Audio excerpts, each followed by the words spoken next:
Electric potential, अबे यार electric field पढ़ी थी ना, फिर भी आप लोग परेशान हो जाते हो। इलेक्ट्रिक फील्ड में हमने दो कंडीशन देखी थी डाइपोल की वजह से, पहली एक्सियल, दूसरी इक्वेटोरियल। पोटेंशियल में टेंशन नहीं खत्म है, ना एक्सियल देखते ना इक्वेटोरियल देखते, एट एनी पॉइंट सिलेक्ट करते हैं। फिर है कोई प्रॉब्लम नहीं ना? पूरी वीडियो देखो, सब समझ में आएगा आप लोगों को कि एक्सियल और इक्वेटोरियल को हम खत्म ही करते हैं टेंशन को। हम लेते हैं थीटा एक एंगल, ना तो वो जीरो है जो एक्सियल में बनता है, ना वो 90 है जो इक्वेटोरियल में बनता है। अब एक्सिस पे जीरो एंगल होगा ना, एक्सियल बोलते थे, और डाइपोल के सेंटर से एक लाइन निकाल दो 90 डिग्री पे, उसको इक्वेटोरियल बोलते थे। हम ना तो जीरो लेंगे ना 90 लेंगे, हम एक एंगल ले लेंगे रैंडम थीटा। देख लो। अच्छा चलो पढ़ते हैं। Electric potential at any point due to electric dipole. Potential बताना किसी भी पॉइंट पे डाइपोल की वजह से।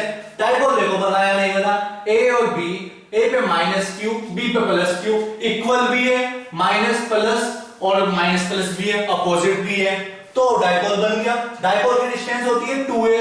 देख लो। अच्छा बाद में बताऊंगा ये स्पेस क्यों छोड़ा, आप लोगों को बहुत समझ में आ जाएगा एकदम से। फिलहाल कितनी है ए से बी के बीच की डिस्टेंस 2 है। डाइपोल के सेंटर ओ से इधर की दूरी डिस्टेंस a, डाइपोल के सेंटर से उधर की दूरी डिस्टेंस a। अबे a और a 2 है। फिर अब देखो मैंने जो डाइपोल के सेंटर से वो पॉइंट लिया P, जिसकी डिस्टेंस कितनी है r। इस P पॉइंट की डिस्टेंस कितनी है r। तो ये मैंने ना तो 0 डिग्री पे लिया ना मैंने 90 पे लिया, मैंने थीटा पे कर दिया। तो अब बहुत जीनियस बच्चे हो आप लोगों को समझ में आ गया कि सर हम लोग थीटा के लिए करेंगे, फाइनल डेरिवेशन में एक्सियल के लिए आए तो थीटा 0 पुट कर देंगे, इक्वेटोरियल के लिए आए तो थीटा 90 पुट कर देंगे। आई नो आप लोग जीनियस हो, पता है आप लोगों को ये बात है। अच्छा टाइम सेव करने के लिए मैंने थ्योरी पहले ही लिख दी।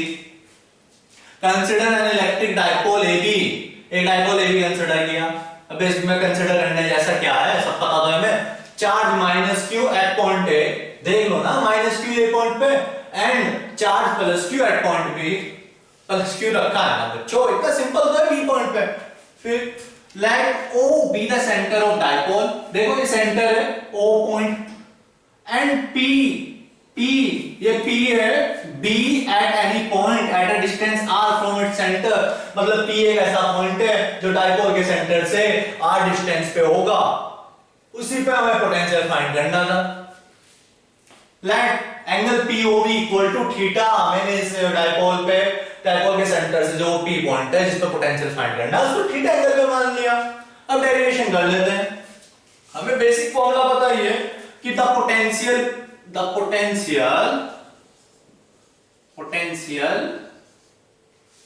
Eight P due to minus Q charge, इस नेगेटिव चार्ज की वजह से P पॉइंट पे पोटेंशियल कितना होगा हमें पता है, VA equal to K minus Q upon distance देख लो AP। फिर यही तो है। और ऐसे ही the potential at P due to plus Q charge, तो ये क्या हो जाएगा VB K Q upon BP। Therefore अभी कैसी क्वांटिटी है, वोल्टेज पोटेंशियल कैसी क्वांटिटी है, स्केलर है, हमें बचपन से रटी हुई है। मेरा मतलब 10th क्लास से रटी हुई है। 10th में आप लोग इलेक्ट्रिसिटी चैप्टर का करंट वोल्टेज वहां से पढ़ा था ना, स्केलर क्वांटिटी है। स्केलर को हम लोग डायरेक्टली जोड़ देते हैं, अलजेब्रिक सम भाई। तो therefore V equal to VA plus VB, और जब V तो VK minus Q upon AP plus K Q upon BP। तो K और Q कॉमन ले लो। अब देखो प्लस के 1 अपॉन BP प्लस के 1 upon BP minus 1 upon AP। अब AP माइनस वाला था ना, ये देख लो ना आप लोग, तो मैं माइनस वाला मैंने उधर लिख दिया, ये प्लस वाला मैंने इधर लिख दिया, और K और Q कॉमन ले लिया, K और Q कॉमन ले लिया। आया या नहीं आया? आ गया ना आप लोगों को समझ में? तो यहां तक आप लोगों को बच्चों कोई प्रॉब्लम तो नहीं है? अगर कोई प्रॉब्लम है तो मुझे कमेंट सेक्शन में बताओ। अब देखो बच्चों, आप लोगों को दिख रहा होगा कि सर डेरिवेशन तो बहुत सिंपल है, खत्म हो गया, बीपी एपी पता चल जाए, बस क्या पता करना है, इस बीपी को और इस एपी को। अब देखो बच्चों, बीपी और एपी फाइंड करने के लिए ना मुझे तो कोई मेथड नहीं दिख रहा। अबे ट्रिग्नोमेट्री कब यूज करते हैं, ट्रिग्नोमेट्री तब यूज करते हैं जब 90 डिग्री हो, राइट एंगल ट्रायंगल। ट्रिग्नोमेट्री से हम लोग वैल्यूज फाइंड करते हैं, क्या यहाँ पे 90 डिग्री है, नहीं है ना, तो हम लोग कर लेते हैं इसको।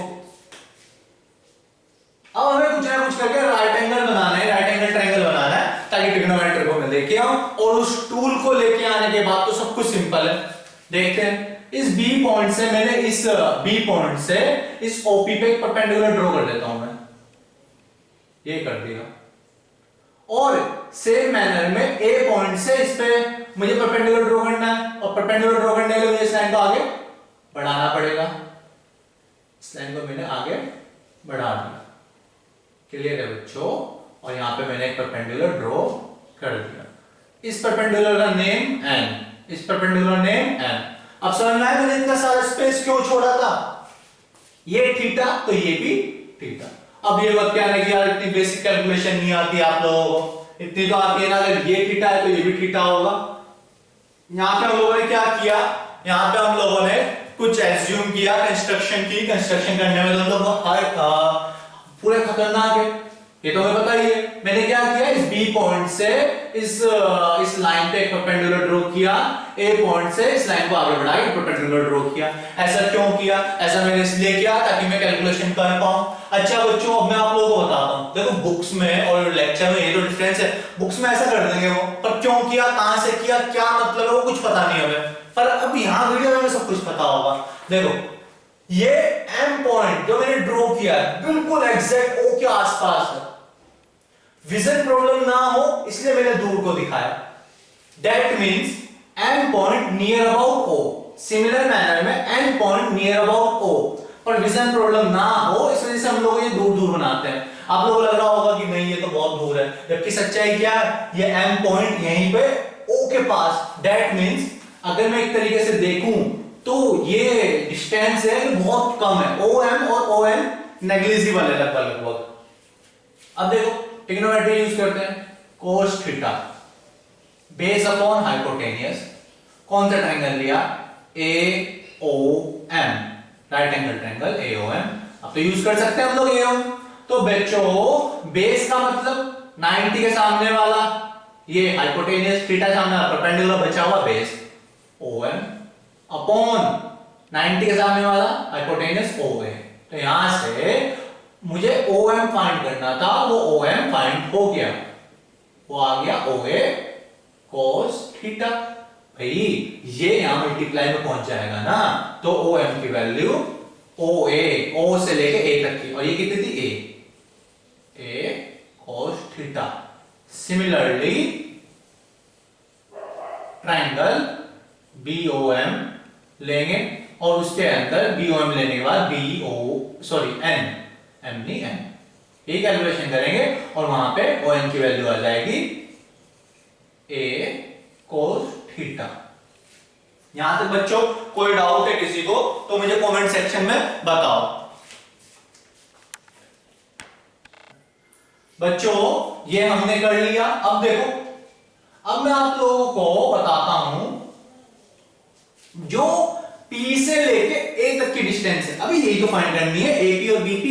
तो A से लेके P तक की डिस्टेंस है AP, वो अप्रोक्सीमेट नियर अबाउट होगी AP किसके बराबर, PM, PM के। AP अप्रोक्सीमेट किसके इक्वल होगी, PM के इक्वल होगी, तभी तो कंस्ट्रक्शन की थी है। तो AP जब अप्रोक्सीमेट PM के इक्वल है तो PM का क्या मतलब है, PM का मतलब है PO प्लस OM, और PO मुझे पता ही है R, PO R ही तो है, और OM मैंने डिफाइन कर लिया एक कोस थीटा। ये हो गया सिंपल, AP निकल गया मेरा ये। अब मुझे BP फाइंड करना है। ऐसे ही बच्चों BP नियर अबाउट होगा मेरा B से P तक की डिस्टेंस किसके, NP के, किसके इक्वल होगा, N PN या NP बोल दो। तो BP इक्वल टू क्या होगा, इस PO में से OM घटा दो, सब्ट्रैक्ट कर दो, PO माइनस OM, तो मतलब R minus A cos theta. अब देखो बच्चों, ये हम लोग कैलकुलेशन कर पाए। ये सब क्यों किया? ये सब हमने इसलिए किया इस बीपी और इस एपी को फाइंड करने के लिए। क्या किया मैंने? बीपी और एपी को फाइंड करने के लिए ये ए से लेके पी तक, बी से लेके पी तक मैंने इस लाइन को आगे बढ़ा दिया। ए से एक परपेंडिकुलर ड्रॉ किया, बी से एक परपेंडिकुलर ड्रॉ किया, ताकि मैं कंस्ट्रक्शन कर पाऊं, राइट एंगल ट्रायंगल बना पाऊं, ट्रिग्नोमेट्री यूज कर पाऊं। ये कर दिया, 90 डिग्री बना। अब मैंने ट्रायंगल ए ओ एम में cos थीटा की वैल्यू निकाली, बी ओ एन में cos थीटा की वैल्यू निकाली, और cos थीटा का फॉर्मूला लगा के मैंने क्या किया? इस OM को, इस OM को और इस OM को ये फाइंड कर लिए। देखो OM फाइंड कर लिया, OM फाइंड कर लिया। क्यों? क्योंकि बच्चों मैंने आप लोगों को बताया नियर अबाउट है, तो यहां पे AP के डिस्टेंस इस M से P की डिस्टेंस के बराबर है, अप्रोक्सीमेट। और PM का क्या मतलब है? P से O तक के और फिर O से M तक के डिस्टेंस। ऐसे ही इस B से P की डिस्टेंस नियर अबाउट N से P तक की डिस्टेंस है, और N से लेके P तक की डिस्टेंस निकालने के लिए इस पूरी में से ये हटा दो। Pn का क्या मतलब है? Pn P से लेके N तक की क्या करूंगा मैं? इस पूरी में से PO में से ON हटा दूंगा। PO में से देख लो, PO कौन सा है? यहां से यहां तक, और ON कितना है? ये इतना। उस पूरी में से मैं ये हटाऊंगा तो ये आ जाएगा r - a cos थीटा हो गया। अब बच्चों मैं इसको रफ कर दूंगा और ये इक्वेशन में डायरेक्ट वैल्यू में पुट करूंगा। बच्चों अब देखो v = k q 1/bp - 1/ap है। अब ये ap की वैल्यू और ये bp की वैल्यू मैं पुट कर दूंगा। लिखो एक line, put the value of ap and bp, put the value of ap and bp in the above equation, in the above equation को इक्वेशन पुट कर दो तो यार क्या मिलेगा? k q, अरे k की वैल्यू क्या होती है? k की वैल्यू होती है 1/4 पाई एप्सिलॉन नॉट। लिख दो। bp का क्या मतलब है? r - a cos theta, r - a cos theta minus 1/r + a cos theta. ओहो, क्वेश्चन डेरिवेशन ऐसी जगह पे आ गया जहां पे आप लोग क्या करोगे? यहां पे आप लोग क्या करोगे भाई? सोचो ना, एलसीएम लेंगे, सिंपल। एलसीएम तो बहुत अच्छे से आता है, तो हो जाएगा ये 4 पाई एप्सिलॉन नॉट, ये बन जाएगा r + a cos theta minus r - a cos theta, और नीचे r + a cos theta into r - a cos theta. बहुत बढ़िया, आप लोगों को सब कुछ आता है। ये इतना हो गया। अब देखो q 4 पाई एप्सिलॉन नॉट, यहां पे इस r से r कैंसिल आउट, अभी कैंसिल हो जाएगा, माइनस, और ये माइनस जब ब्रैकेट ओपन होगा तो ये प्लस का बन जाएगा, a cos theta plus a cos theta, ये बनेगा 2a cos थीटा।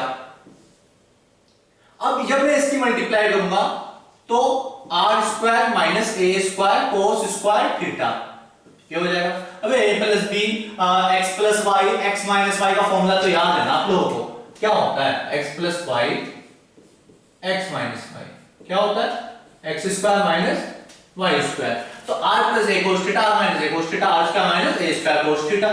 अब q × 2a हमें बहुत अच्छे से पता है, p की वैल्यू होती है डायपोल मोमेंट की, तो v की वैल्यू आ गई 1/4 पाई एप्सिलॉन नॉट p, अब p cos theta upon r² - a² cos² theta. बहुत बढ़िया बच्चों, यहां पे आके डेरिवेशन हमारा खत्म हो गया। अब इसमें ट्विस्ट है। ट्विस्ट क्या है? हमें पॉइंट के लिए थोड़ी फाइंड करना था, तो पॉइंट के लिए आया किसी भी थीटा पॉइंट पे, हमें फाइंड करना था एक्सियल और इक्वेटोरियल के लिए। तो आप लोगों को समझ में आ गया कि सर एक बार थीटा पुट कर दो, थीटा की वैल्यू 0 पुट कर दो तो आंसर, एक बार थीटा = 90 पुट कर दो तो आंसर। पुट करके देख लेते हैं, देखो अभी कर लेते हैं इसको भी, बहुत सिंपल है, आप लोग तो यार बताने की जरूरत नहीं है। फर्स्ट के केस 1 क्या है? एक्सियल पोजीशन करते हैं। एक्सियल पोजीशन थीटा = 0, तो v = क्या हो जाएगा? 1/4 पाई एप्सिलॉन नॉट, और p cos थीटा, तो p cos 0 upon r² - a² cos square 0, यही तो होगा बच्चों। cos 0 की वैल्यू होती है 1। अबे इसमें तो डाउट नहीं है cos 0 में, फिर तो कौन आएगा पढ़ाने के लिए? साक्षात ट्रिग्नोमेट्री बनाने वालों को बुलाना पड़ेगा भाई। अगर cos 0 1 नहीं पता हमें तो ये हो जाएगा r square minus a square, p की वैल्यू। यहां पे क्या किसी को कोई डाउट है किसी भी तरीके का बच्चों? नहीं है ना यहाँ पे कोई डाउट? अगर कोई डाउट नहीं है, अब हमें पता है कि जो डायपोल की डिस्टेंस मैंने इलेक्ट्रिक फील्ड वाले में भी समझाया था, हमें पता है सिंस r पॉइंट बहुत बहुत बड़ा है a से, तो r स्क्वायर तो बहुत बहुत ज्यादा बड़ा हो जाएगा, तो r स्क्वायर कंपैरिजन में मैं a स्क्वायर को नेगलेक्ट कर सकता हूं। ये कुछ इस तरीके से 1 करोड़ रुपए किसी के पास है, उसको आपने 2 रुपए दे दिया, 1 रुपए दे दिया, कहा तो अपनी मनी ऐड कर ले, वो कहेगा क्या है कुछ भी नहीं, नेग्लिजिबल है मेरे लिए। तो सेम ऐसे ही r स्क्वायर बहुत बड़ा है a स्क्वायर कंपैरिजन में, तो नेग्लिजिबल है। तो v की वैल्यू आ गई 1/4 pi epsilon not p upon r square, इतने वोल्ट। ये भी खत्म हमारा एक्सियल बच्चों। नेक्स्ट इक्वेटोरियल, वो भी खत्म करते हैं। केस 2, आप लोग तो यार बहुत जीनियस हो, तो इक्वेटोरियल पॉइंट के लिए कर लेते इक्वेटोरियल पोजीशन के लिए। इक्वेटोरियल पोजीशन में बताओ जल्दी से कितना एंगल बनता है? 90। और जैसे ही मैं इस इक्वेशन में cos 90 रखूंगा, cos 90 की वैल्यू 0 होती है। ये तो आप लोगों को ईमानदारी से आता होगा कि cos 90 का मतलब 0 होता है, कि सर कुछ आता है या नहीं आता है, पर ये जरूर आता है। और जब मैं 0 से मल्टीप्लाई करूंगा तो पूरे का आंसर 0 हो जाएगा। देख लो, मैं एक लाइन लिख देता हूं, b equal to k p cos 90। अब k का मतलब 1/4 पाई एप्सिलॉन नॉट, अलग का अर्थ नहीं लिखा मैंने, r square minus a square cos square 90। तो ऊपर cos 90 आ गया ना, दैट मींस 0। तो इक्वेटोरियल के लिए हमें डेरिवेशन करने की जरूरत ही नहीं है, 0 ही है। अगर डेरिवेशन करने की जरूरत नहीं है मतलब छोड़ मत देना एग्जाम में आ गया तो, अगर आया तो हमें आंसर पहले से बताओगे, 0 प्रूफ करना है। स्क्रीनशॉट लो बच्चों।